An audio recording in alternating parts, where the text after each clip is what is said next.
নমস্কার বন্ধুরা, তো কেমন আছো সবাই? চলে আসলাম আবারও একটি ভিডিও নিয়ে। আমার চ্যানেলের নতুন একটি ভিডিওতে তোমাদের সবাইকে অনেক অনেক স্বাগত।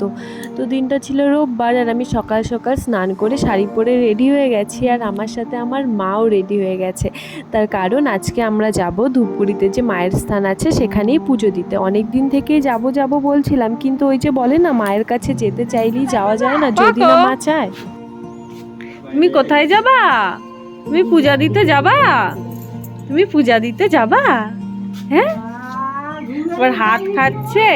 তো পুজোটা দিতে যাচ্ছিলাম আমি পকোর জন্যই, তার জন্য পকোকে নিয়ে যাচ্ছি, আর দুষ্টুও যাচ্ছে সাথে।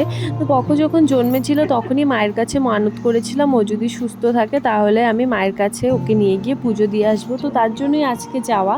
আর আগের দিন আমাদের এখানে প্রচুর বৃষ্টি হয়েছে, সকালেও প্রচুর বৃষ্টি হয়েছে, তার জন্য ওয়েদারটা খুবই ভালো ছিল। দেখতেই পাচ্ছ চারিদিকের ওয়েদারটা কতটা সুন্দর, একটু ঠান্ডা ঠান্ডা ওয়েদার। আর এই দেখো, আমরা কিন্তু মন্দিরে চলেও এসেছি। জানো তো, আমি না মায়ের মন্দিরে অনেক দিন থেকে আসবো বলছিলাম, কিন্তু কিছুতেই আসা হচ্ছিল না। আর এখানে গাড়ি থেকে নামতে আবার বৃষ্টি শুরু হয়ে গেছে, তাই ছাতা মাথায় নিয়ে আমরা মন্দিরের ভেতরে চলে এসেছি। আর এখানে আসতে একজন আমাদের বুঝিয়ে দিচ্ছিল কিভাবে কি পুজো দিতে হবে। তারপর সব কিছু রেডি করে দেখো আমরা কিন্তু চলে এসেছি পুজো দিতে।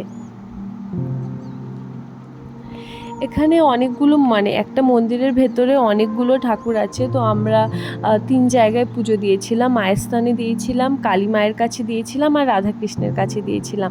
তো সব জায়গায় পুজো দিয়ে তারপর আমরা কিন্তু যে টাইমে গিয়েছিলাম, টাইমিংটা খুবই ভালো ছিল, যার জন্য আমরা তখন ভোগের প্রসাদও পেয়েছিলাম। তো তারপর পুজো দিয়ে ভোগের প্রসাদ খেয়ে তারপর আমরা কিন্তু বাড়িতে এসেছি।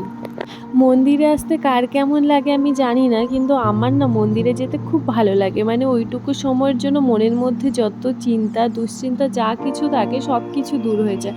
খুব মানে মনের খুব শান্তি ফিল হয় একটা। তো এখানে আমি রাধাকৃষ্ণর এখানে পুজো দিচ্ছিলাম, আর পুরোহিতটা আমাকে সব কিছু জিজ্ঞাসা করছিল পুজো দেওয়ার জন্য, আর কোথায় থাকে কি সব কিছু জিজ্ঞাসা করছিল। তারপর দেখো আমাদের পুজো দেওয়া কমপ্লিট হয়ে গেছে, আর আমি এখানে গেছিলাম ভোগের প্রসাদ খেতে, সেটা মন্দিরের বাইরেই দেওয়া হয়। তো খেয়ে ভেতরে যাচ্ছিলাম, আমাদের যে পুজোর প্রসাদ ছিল সব কিছু নিয়ে তারপর বাড়িতে যাব।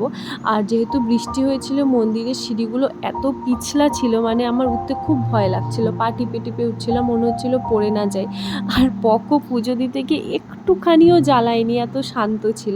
আর এই দেখো, এখানে হচ্ছে মহাদেবের মন্দির, যেটা বন্ধ হয়ে গেছিলো। মানে মন্দিরটা 12টা পর্যন্তই খোলা থাকে পুজো দেওয়ার জন্য, তারপর ওখানে আর পুজো দেওয়া যায় না। জানি না বিকেলে দেওয়া যায় কিনা, সেটা আমার জানা নেই, তবে সকালে 12টা পর্যন্তই দেওয়া যায়।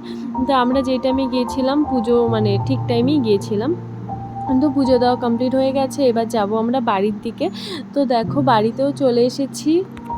তো চলো আজকের মতো ভিডিওটা এখানেই শেষ করছি। আমার ভিডিও দেখতে ভালো লাগলে অবশ্যই আমার চ্যানেলটা সাবস্ক্রাইব করে পাশে থেকেও। দেখা হচ্ছে পরের কোনো ভিডিওতে। তো চলো, টাটা।